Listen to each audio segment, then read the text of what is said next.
सुनो मंत्री जी, इसे ले जाकर दूर जंगलों में छोड़ दो। इसकी शक्ल देखना मुझे अच्छा नहीं लग रहा। कोई तुम्हें ना देखे, ध्यान रहे। हमारे सिपाहियों को ना देते हुए यह काम आपको करना है। ये काम अच्छे से करना। जल्दी जाओ यहाँ से। राजमाता, बुरा मत मानिए, 2 बच्चे हुए हैं ना, इस बच्चे को किस लिए छोड़कर आने कह रहे हो? अभी अभी तो जन्म लिया है।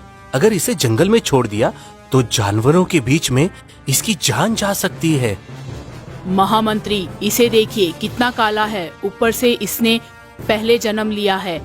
कल के दिन इसे ही राजा बनना होगा।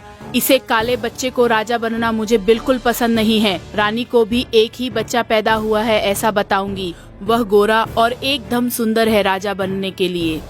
ये काला है सिर्फ इसी वजह से ना? तुम्हारे खुद के पोते को ऐसे छोड़ देना मुझे अच्छा नहीं लग रहा। इन सब से तुम्हें कोई संबंध नहीं है। आप जाकर बताया हुआ काम करो। इस विषय के बारे में महाराजा को पता नहीं चलना चाहिए। तभी मंत्री उस बच्चे को लेकर जंगल में छोड़ने के लिए चला जाता है। हे भगवान, इस बच्चे को देखा जाए तो बहुत ही सुंदर लग रहा है। इसके पीठ पर एक बड़ा सा तिल भी है। इस बच्चे को राजा बनने का योग है। अगर जंगल में छोड़ दिया तो ये मर सकता है। इधर पास में कोई मंदिर है तो वहाँ छोड़कर चला जाता हूँ। इसका नसीब अच्छा होगा तो कोई भी इसे पाल सकता है। रक्षा करना भगवान। मंत्री पैदा हुए काले बच्चे को मंदिर के पास छोड़कर लौटकर राजमाता के पास जाता है। राजमाता, आपने जो काम दिया था वो पूरा हो गया। सुनो मंत्री जी, अगर इस बात का पता राजा जी को चला तुमने ये काम जानबूझकर किया है, राजा जी से ऐसा कहकर मौत की सजा दिलवाऊंगी। राजा तुम्हारी बातों से ज्यादा मेरी बातों पर भरोसा करेंगे। इसे ध्यान में रखना और कोई गड़बड़ नहीं होनी चाहिए।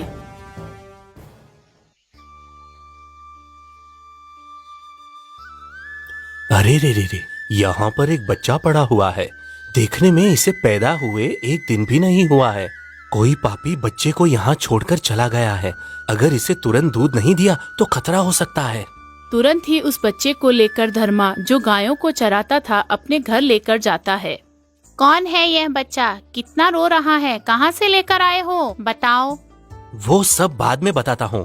पहले घर में जो दूध है उसे लाकर इसे पिलाओ, बहुत भूखा है। चलो अच्छा हुआ, इसने रोना तो बंद किया। लगता है खाली पेट भर गया। ठीक है, लेकिन यह कौन है? इसे कहाँ से लाए हो? कोई पत्थर दिल वाला इस बच्चे को मंदिर के पास छोड़कर चला गया। इसको रोते हुए देखकर मेरा माथा फटा जा रहा था, इसलिए इसे घर लेकर आया हूँ। अगर उधर ही रखता तो न जाने कोई जानवर खा लेता। बाप रे, इतना बड़ा अनर्थ हो गया। बच्चे को देखा जाए तो कितना प्यारा है। हम इस बच्चे को पाल लेते हैं। पाल सकते हैं। कल कोई मेरा बच्चा मुझे दे दो कहकर आएगा, तब हम क्या करेंगे? इसे 10 दिन हमारे पास ही रखते हैं।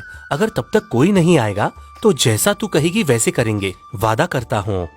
अगर वापस लौटकर बच्चे को लेने वाले होंगे तो मंदिर में छोड़कर नहीं जाते। तुम कुछ भी कहो, यह बच्चा मेरा बेटा है। ठीक है, तुम्हारी मर्जी, लेकिन किसी भी तरह की तकलीफ ना हो, ध्यान देना। काला है फिर भी बहुत ही सुंदर है, इसीलिए इसका नाम कृष्णा रखती हूँ। मंदिर के पास मिले हुए बच्चे को वो दोनों पालते हैं। कुछ साल गुजर जाने के बाद इसे भी मेरे साथ लेकर जाता हूँ, मेरी सहायता करेगा।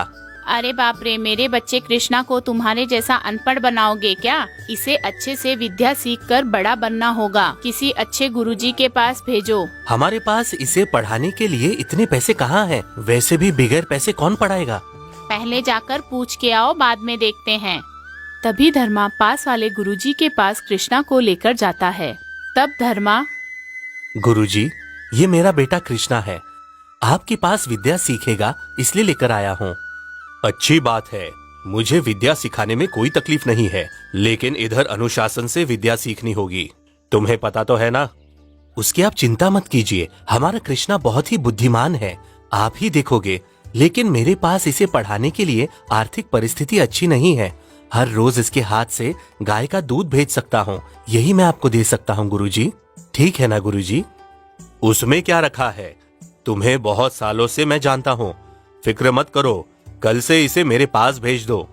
कृष्णा हर सुबह गुरुजी को दूध लाकर दिया करता था। गुरुजी के सिखाई विद्या को बहुत ही अच्छी तरीके से सीखा करता था। वैसे ही सीखते हुए बड़ा होकर अच्छा बुद्धिमान विद्यार्थी बनता है। गुरुजी, ये लीजिए दूध। कृष्णा, तेरी विद्या पूरी हो गई ना? फिर भी हर रोज दूध लेकर आ रहे हो। गुरुजी, आप मुझे सिर्फ विद्या सिखाते समय ही नहीं बल्कि हमेशा मेरे गुरुजी हो। जब तक मैं हूँ तब तक हमेशा ऐसे ही रोज दूध लाकर दिया करूँगा। और कितने दिन ऐसे हैं? कृष्णा के लाए हुए दूध के अलावा हमारे पास खाने को कुछ नहीं है। क्या कर सकते हैं, हमारे पास पहले जैसे विद्यार्थी आना बंद हो गए हैं। जो थे वो शहर जाकर पढ़ रहे हैं। मैं भी शहर जाकर कुछ काम करने की सोच रहा हूँ। वो तो ठीक है, तुम शहर जाओगे, कुछ काम करोगे। 1 महीने बाद मिलने वाले वेतन का हम इंतजार करेंगे। हमें पेट भर खाना खाए हुए 15 दिन हो गए हैं। ऐसा सोचोगे तो तुम शहर तक भी नहीं जा पाओगे। कुछ भी करके पहले घर में लगने वाले राशन को लेकर आओ। क्या करूं बोलो? मेरे पास क्या है? 1 पैसा भी नहीं है। आपके हाथ में जो सोने का कड़ा है ना, अगर वही बेच दोगे तो हमें ज्यादा पैसे मिलेंगे ना। इसे मुझे मेरे गुरुजी ने उनकी उम्र ज्यादा होने की वजह से विद्यार्थियों को सिखाने को बल नहीं था, इसलिए मुझे वारिस बनाया और उन्होंने मुझे एक कड़ा दिया। मैं ये नहीं बेच सकता, बिल्कुल भी नहीं। नहीं बेच सकते तो गिरवी रखिए, बाद में काम किए हुए आए पैसों से छुड़वा लीजिएगा, ठीक है? कोई रास्ता नहीं था, इसीलिए कड़े को लेकर गिरवी रखने के लिए गांव के सरपंच के पास जाते हैं गुरुजी। क्या हुआ गुरुजी, आप मेरे पास आए हो? कुछ काम है क्या? कुछ नहीं जी, मुझे थोड़े पैसे कर्ज पर चाहिए। पैसे? मुझे तुम्हें पैसे देने में कोई परेशानी नहीं है, लेकिन तुम्हारे पास कोई आधार नहीं है, फिर तुम मुझे कैसे लौटाओगे? कुछ सोचा है तुमने? ये देखो, मेरे पास ये सोने का कड़ा है, आपके पास रखकर मुझे पैसे दे दीजिए। गुरुजी, इस कड़े के आपको 100 सिक्के देता हूँ, लेकिन मुझे पैसे वापस 3 महीनों में लौटाने होंगे, नहीं तो आपको इस कड़े को भूलना होगा, ठीक है ना? सरपंच जी, इसे मैं जरूर छुड़ाऊंगा।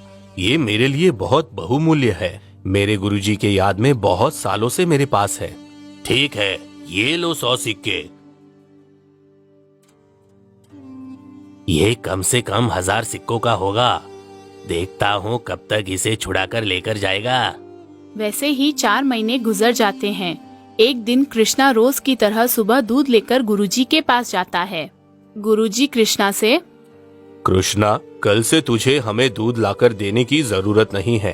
किस लिए ऐसा कह रहे हो? आपको दूध देने में मुझे कोई नुकसान नहीं है, ऐसा मत कहिए। कल सुबह होते ही हम पास वाले राज्य में जा रहे हैं। मुझे इस राज्य में रहने की इच्छा नहीं है। ऐसा क्यों कह रहे हो गुरुजी?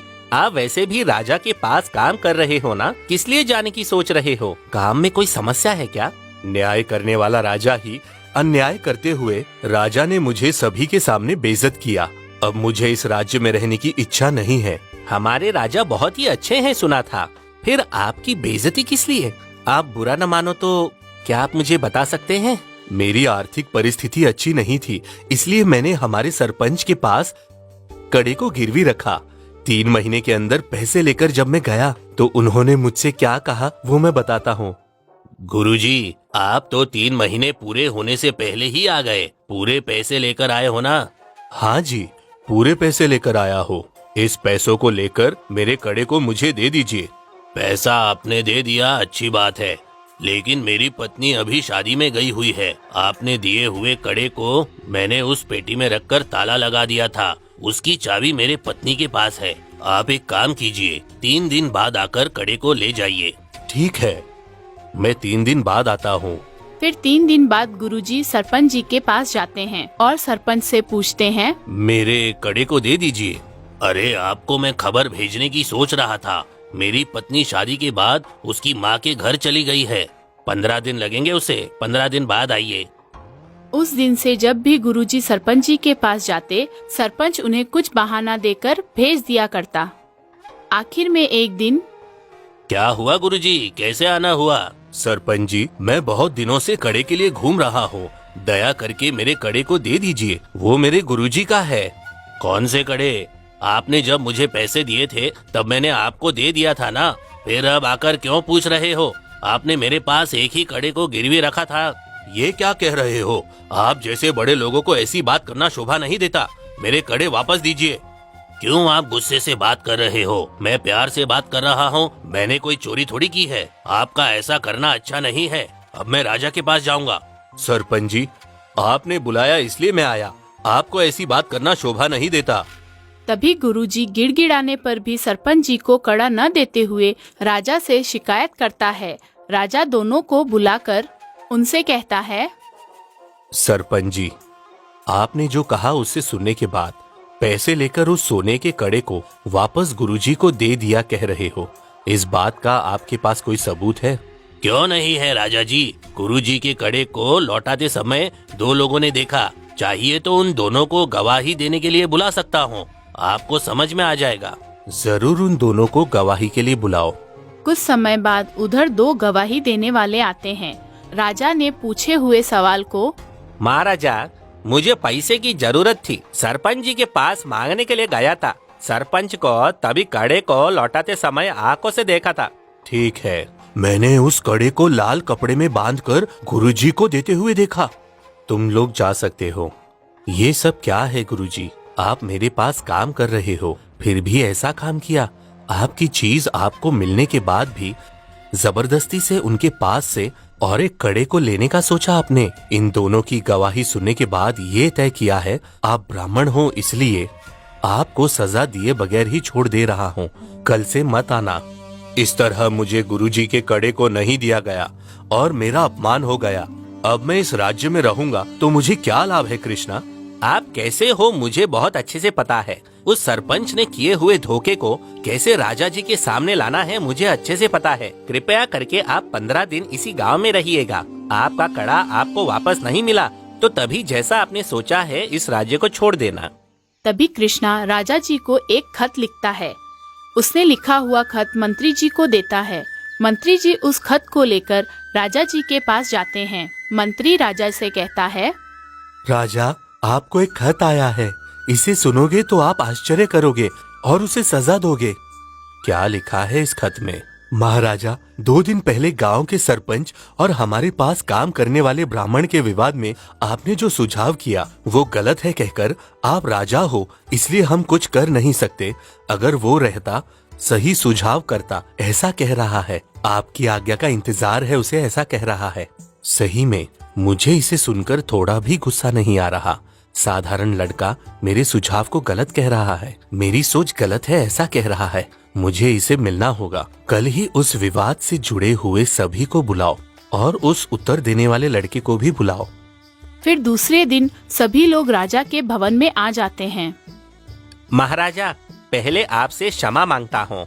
आपकी सोच को गलत ठहराना मेरी योजना नहीं थी। अगर गुरुजी के साथ न्याय अच्छा होता तो सही होता।